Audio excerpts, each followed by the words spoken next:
नमस्कार, मैं हूं शारदा सिंह आपके साथ और आप देखना शुरू कर चुके हैं दी पंजाब। दोस्तों, हमने आपको कल बताया था कि झारखंड में पुलिस भर्ती परीक्षा के दौरान 11 अभ्यर्थियों की मौत हो गई थी।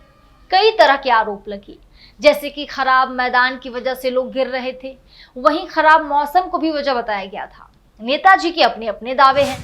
जहां एक तरफ झारखंड बीजेपी के अध्यक्ष बाबूलाल मरांडी ने इन मौतों का जिम्मेदार हेमंत सरकार को ठहराते हुए कहा था कि सोरेन सरकार अभ्यर्थियों को जॉब नहीं दे रही बल्कि मौत दे रही। वहीं जेएमएम के नेता इन मौतों के पीछे की वजह बताए कि कोरोना और स्टेरॉइड भी हो सकता है।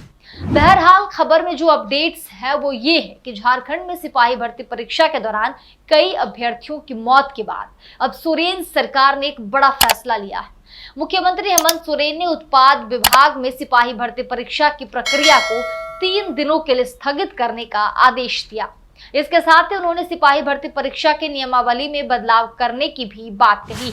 बता दें कि इसकी जानकारी सीएम सोरेन ने एक्स पर ट्वीट कर बताया, जिसमें उन्होंने लिखा कि उत्पाद सिपाही की नियुक्ति प्रक्रिया के दौड़ के क्रम में प्रतिभागियों की आकस्मिक मृत्यु दुखद और मर्माहत करने वाली है। पूर्ववर्ती सरकार द्वारा बनाए गए नियमावली की अविलंब समीक्षा का निर्देश देते हुए हमने इस ढंग की भविष्य की सभी बहालियों के लिए नियमावली में बदलाव करने का निर्देश दिया है।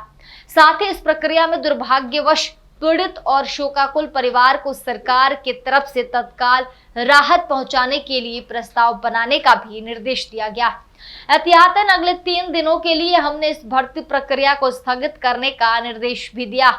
दौड़ का आयोजन अब प्रातः 9 बजे के बाद किसी भी सूरत में नहीं की जाएगी।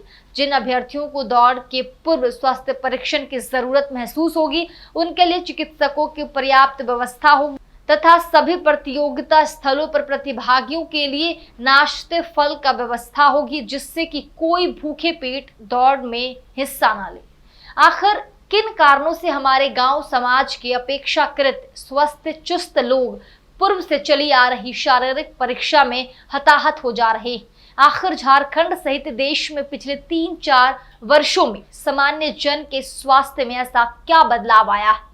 इन युवाओं की आकस्मिक मृत्यु के कारणों की समीक्षा करने के लिए, जिससे कि भविष्य में ऐसे दुर्घटना घटित न हो, हमने स्वास्थ्य विशेषज्ञों की भी एक समिति का गठन कर परामर्श रिपोर्ट देने का भी निर्देश दिया। फिलहाल इस भर्ती प्रक्रिया को सीएम सोरेन के आदेश पर 3 दिनों के लिए स्थगित कर दिया गया है और इन आदेशों में यानी भर्ती प्रक्रिया में कई बदलाव भी किए गए हैं, जिससे अभ्यर्थियों को तमाम सुविधा दिया जा सके। बहरहाल इस खबर में इतना ही। सोरेन सरकार के इस आदेश को आप कैसे देखते हैं? आप अपनी राय कमेंट सेक्शन में हमें जरूर बताएं।